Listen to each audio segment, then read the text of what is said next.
আমি কী প্রোডাক্ট ফেসের জন্য ইউজ করি সেগুলো তোমাদের সাথে শেয়ার করলাম। ফেস ওয়াশ থেকে টোনার আর সানস্ক্রিন তিনটেই শেয়ার করেছি।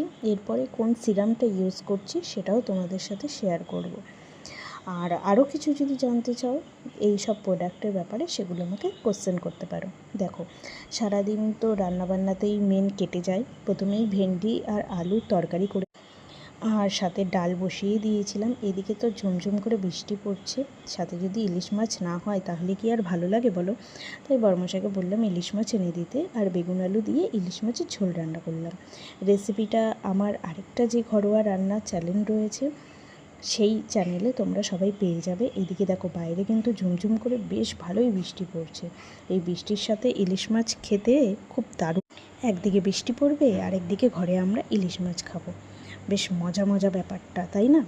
আর সাথে ছিল চাল কুমড়ো দিয়ে ডাল, আর এদিকে কচুরলতি ছাড়িয়ে রাখা হয়েছিল। কচুরলতিটাও রান্না করা হয়ে গেছে, তোমাদের সাথে শেয়ার করব সেটারও রেসিপি একদিন যদি তোমরা চাও।